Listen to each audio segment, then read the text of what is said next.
Bienvenidos a otro capítulo de Mi Mamá Me Lo Dijo. Hoy estoy muy seria, como dijeron, porque hoy es un tema que a mí me interesa muchísimo. Ojo, por favor, no van a armar chisme donde no hay. No me estoy divorciando, no estoy haciendo esto para mí necesariamente. Creo que esta información que hoy les voy a dar es valiosa para cualquier persona que tenga hoy una familia o que tenga hijos, porque vamos a hablar sobre custodias, sobre el divorcio con hijos. Para eso invité a una gran amiga. Esto es una herencia de mi amiga la Autobón, le voy a dar el crédito. María Eugenia Gómez es abogada, experta en derecho de familia, docente, investigadora, ha trabajado con el ICBF, ha hecho investigaciones vinculada a la academia, mejor dicho, es una mujer, una eminencia en este tema, y por eso hoy nos va a llenar de información para tantas personas y tantas familias que están hoy tomando decisiones alrededor de los hijos y su vida que comienza o que recién inicia en un proceso. María Eugenia, bienvenida, muchas gracias. Julieta, gracias por tu invitación y muy chévere que estés tratando estos temas en donde hay tanta desinformación y tanta gente necesitada de saber. Exactamente. El divorcio, por supuesto que es un momento muy difícil, así se ha consensuado. Hay todos tipos y a ti te han llegado personas en todos los momentos. ¿Cómo hace una persona como tú para desligar un poco lo emocional de lo legal? Porque las personas venimos cargadas en ese momento de rabia, de insatisfacción, de tantas emociones, y vamos a tomar decisiones muy importantes para el futuro. Okay.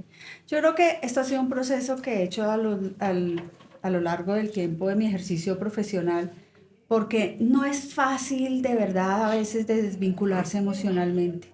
Y hoy tengo muy claro que ante cualquier asunto, por más de que se trate de mi cliente, es mi obligación neutralizarlo. Okay. Es mi obligación decirle, separe el tema emocional de la parte racional.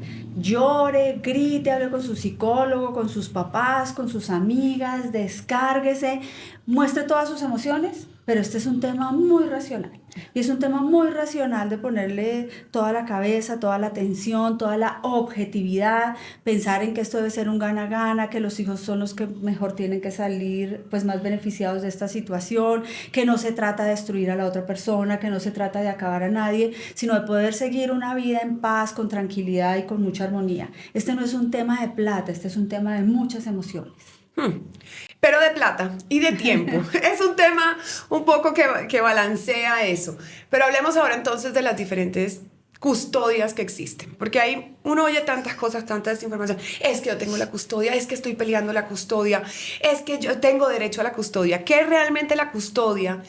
Y ¿qué tipos de custodia hay o qué beneficios da la custodia? Sí, a mí me parece que alrededor de la custodia se han generado muchos mitos, y entonces a veces las personas creen que tener la custodia es tener el poder sobre los hijos. Sí, yo pienso eso, no es así. No es así. La custodia es una tenencia de los hijos en el día a día y resolver las situaciones que se le presentan en el día a día y darles el cuidado en el día a día. Okay. Entonces, en principio la custodia pues la deben tener los dos progenitores, sus dos padres, porque pues finalmente existe una igualdad de derechos. Es que el tema también de que las mamás somos las dueñas de los hijos no es así. Okay. Pues pueda que las mamás tengamos un mayor vínculo con nuestros hijos, pero finalmente la presencia del padre y el papel del padre también es muy importante y representativo en la vida de los niños. Sí. Entonces, tradicionalmente yo creo que y culturalmente se ha entendido que los hijos se quedan con la mamá, permanecen con la mamá y que la mamá es la mejor cuidadora de los hijos. Sí, en algunos casos sí, pero no y las mamás podemos tener una mayor sensibilidad frente a las necesidades de nuestros hijos, sí, pero no es así. Entonces, ¿qué ocurre? Las personas pelean custodia por eso, porque sienten que creen tener más poder. Una cosa es la patria potestad. Exacto. La patria potestad la tienen los dos padres. Es ese conjunto de obligaciones relacionadas con la representación legal de los hijos, exacto, si tienen que demandar o son demandados, la administración de los bienes de los hijos, si por alguna razón los niños tienen bienes porque han heredado, porque les han donado, en fin. El usufructo, uso, goce, disfrute de los bienes de los hijos, los permisos de salida del país, eso le corresponden a los dos padres. Dentro de la patria potestad están también las decisiones grandes, como las decisiones de cambio de domicilio para de vivienda de los hijos, de ciudad, de colegio, las decisiones grandes sobre tratamientos de salud, médicos, ¿sí? Tratamientos médicos, todo eso está en el ejercicio de la patria potestad. La custodia es el día a día. ¿Con quién va a permanecer el niño cuando los padres están separados? Ya. Entonces, hay gente que dice, yo quiero tener la custodia compartida. Entonces uno le dice, ok, ¿compartido qué es? Igualdad de tiempo, 8 días, 8 días, 15 días, 15 Exacto. días, 6 meses, porque puede ser así. Puede ser lo que uno quiera o hay unos tipos de custodias ya establecidos y uno tiene que No, o adaptarse a ellos. O solamente quiere tener la palabra custodia y tener a sus hijos 2 días entre semana y un fin de semana cada 15 días. Todo vale. ¿Sí? Todo vale, o sea, Ok. todo vale. Hoy los papás están asumiendo un papel más protagónico, es Así es. cierto, y los papás quieren asumir también la tenencia de sus hijos 8 días o 15 días, lo cual no está mal. Las mujeres somos muy reticentes a eso, pero yo he observado dentro de mi ejercicio que hay mamás que al comienzo eran súper resistentes al tema, pero al cabo de los días dicen, qué maravilla, tengo tiempo para Exacto. mí, puedo tener una nueva pareja, puedo viajar, me puedo organizar con mi trabajo y finalmente pues puedo estar también con mi hijo y ejercen un muy buen papel. Lo que pasa es que ahí sí es importante, por ejemplo, que tengan una muy buena comunicación entre los padres. Exactamente, porque si van a tener esta custodia de alguna manera compartida, pues la comunicación es esencial. Pero ¿qué pasa con padres que viven en diferentes lugares? Okay. ¿Qué pasa con padres que ya hay un antecedente que no están tan presentes? En ese sentido, sí es mejor pedir una custodia. Ok, digamos que todo, uno no puede generalizar porque a la hora de la verdad cada familia es diferente y cada Sí. acuerdo se debe ajustar a cada A familia, la a cada realidad. dinámica familiar. Entonces, Entendido. sí, hay padres que no han, o mamás, ¿sí? Padres sí, o también. madres que no han mostrado una responsabilidad frente a los hijos, un afecto frente a ellos, una respuesta a sus necesidades. Entonces, pues claro que todo esto tiene que evidenciarse en un momento de sentarse a negociar una custodia. Si viven en diferentes ciudades, pues no pueden tener una custodia compartida. Exacto. Si por ejemplo uno de los padres quiere pelear la custodia, pero no tiene el tiempo para dedicarse a ese hijo, pues no puede estar peleando una custodia, mientras que su mamá o su papá, el otro, sí tiene tiempo Disponibilidad para de estar, tiempo. la disponibilidad para estar. Entonces, no puede exigir. Cada vez que se va a adoptar una decisión sobre este tema, si lo estamos negociando y es un tema amable pues entre las partes, la idea es poner sobre la mesa todas estas circunstancias y sin apasionamiento, sino pensando que lo mejor es el tema para los hijos, que en eso ayudan mucho los abogados. No es fácil, pero los abogados tienen que ayudar a neutralizar las emociones. Terapeutas Tiene también. que haber mucha colaboración entre los abogados, tiene que haber mucha colaboración entre todos los que están involucrados para poder llevar esa situación a mejor término, porque a veces la gente está enganchada en cosas que la verdad ni siquiera valen la pena, ¿sí? Yo, y te digo, a veces yo veo en mi oficina que hay matrimonios que se acaban por cosas que ni siquiera, que no tienen sentido, que no sé cómo sacar un matrimonio por esto. Y todo eso es lo que se pone sobre la mesa, las pasiones, las emociones. Entonces hay que tratar de ser muy colaborativo en ese tema, pero si el tema es un juez, ya es otra cosa. Entonces para eso existen unas pruebas forenses. Entonces pruebas forenses como de prueba de verificar si puede ejercer una buena parentalidad con sus Claro, hijos. porque las cosas escalan, ¿cierto? Sí. Ya cuando estamos en esta... Claro. Pero entonces ya empieza a subir no a solamente escalar el conflicto tema y emocional, llegamos a esto. costos. Exacto. Entonces cada prueba forense de esas vale muchísima plata. Entonces, ¿Pero en qué caso se usan las pruebas forenses? Cuando el tema es judicial. Okay. Cuando el tema es judicial, entonces cada abogado estamos viendo cómo nos armamos de la mejor manera para poder sustentar nuestra posición. Entonces ahí intervienen los psicólogos forenses, el psiquiatra forense, y ya empiezan las evaluaciones psicológicas. Entonces muchos psicólogos dicen, no, yo atiendo a su hijo, pero a mí no me va a llevar a un juzgado. Pero resulta que ese psicólogo tiene la obligación de ir al juzgado si se lo piden. Sí, se lo piden. ¿Sí? Exacto. Entonces ya las cosas empiezan a escalar de una manera en donde el juez es el que dice, ok, yo aquí veo objetivamente esta situación, esto, y decide esto. Okay. Puede ocurrir que la decisión del juez ni siquiera sea la mejor para los hijos, pero pues a eso llegaron los papás. ¿Sí? Ahora, hablemos un poquito del tema de los hijos, el dinero y la responsabilidad de los padres. En el tema de la custodia, ¿sí? En el tema de la custodia, exacto. Porque es muy fácil hoy, y tengo el caso, como te decía, algunas amigas, yo aquí tuve una consulta medio privada aquí contándole a mis amigas, donde he visto cómo ya pues se reparten los gastos completamente 50-50, algunas están casi que por sí solas, o sea que he visto todo tipo de arreglos. Entonces es interesante que la gente sepa cuál es la verdadera responsabilidad que hay o cómo se llega a un acuerdo de la mejor manera. Ok, mira. Los dos padres tenemos obligaciones con nuestros hijos, ¿sí? pero la ley no dice 50-50. Ok. Y no podría decirlo porque es que las dos partes necesariamente no tienen la misma capacidad económica. De tal manera que el que tenga mayor capacidad económica debe aportar más frente al otro. Puede hablar uno de una proporción 80-20, 70-30, 60-40. Lo que sea. ¿Sí? Sí. Eso primero hay que revisar eso. En obligaciones con los hijos. Entonces, muchos piensan que tener la custodia compartida los lleva a que no tienen que dar cuota alimentaria porque como vive en mi casa 8 días y vive en mi casa 8 días, entonces pues cada quien asume los gastos de su casa y finalmente los gastos externos como es educación, salud y bueno, algunos gastos extraordinarios. Pues ropa, actividades, ahora que hay tanta cosa. La ropa generalmente dirán lo pagan en cada casa. Ok. ¿Sí?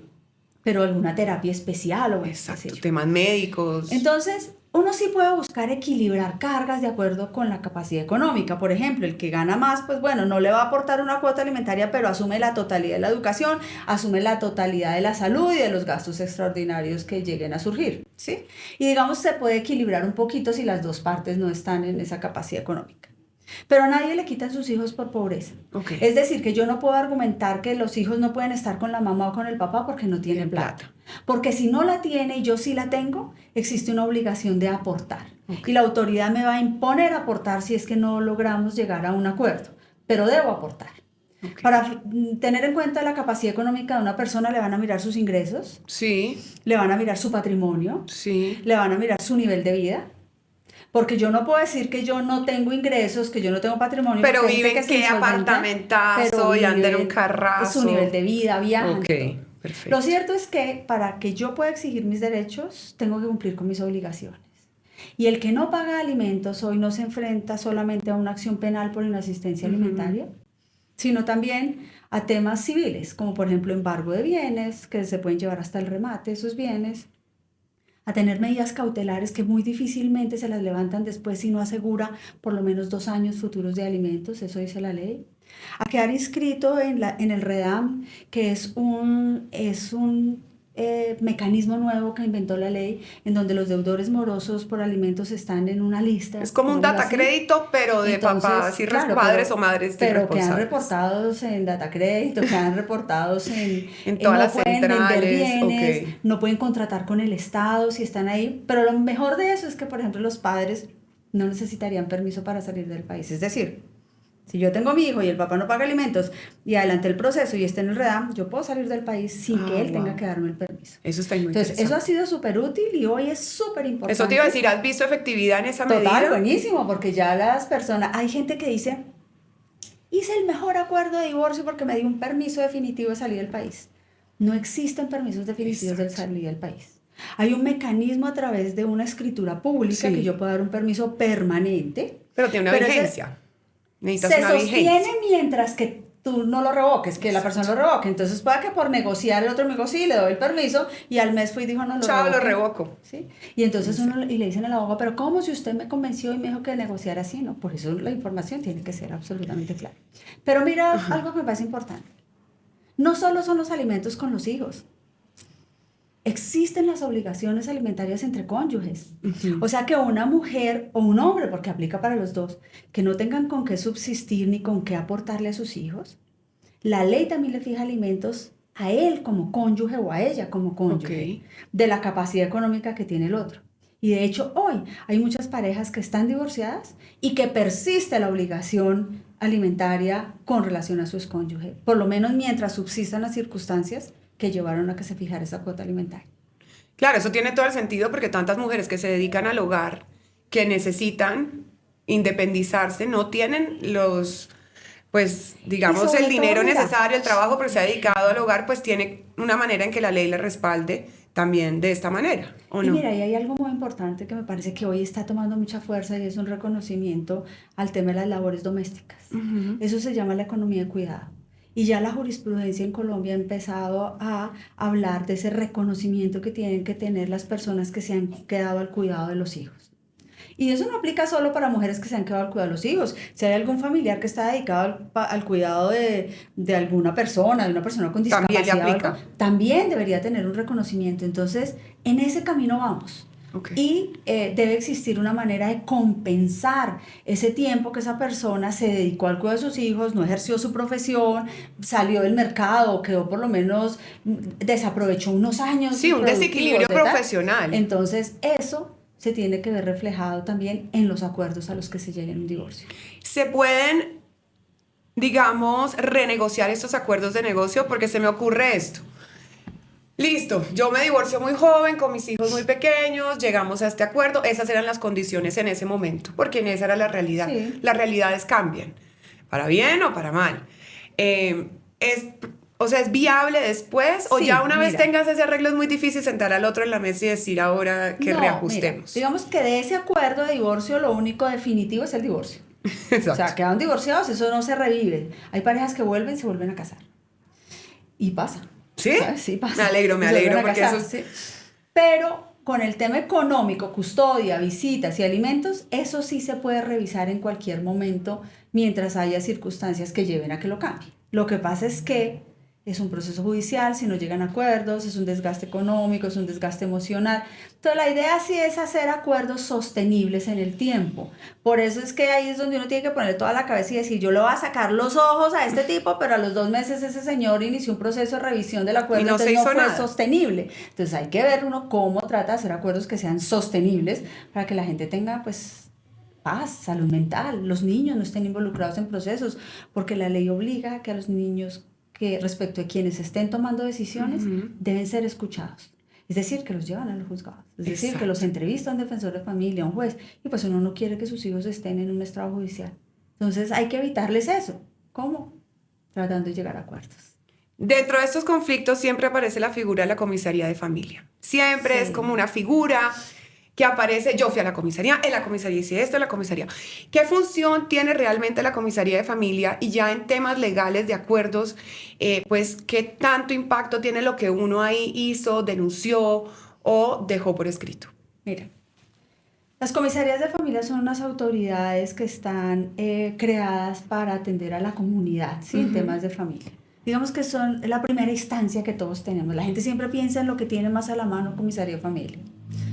Sin embargo, las comisarías de familia hoy están especializadas, digamos, y sus funciones apuntan más al tema de violencia intrafamiliar. Sí. Es decir, hay un asunto de violencia, lo denuncio en la comisaría de familia. Pero para efectos de conciliaciones, para efectos de acuerdos de divorcio, no es a ellos a los que les corresponde.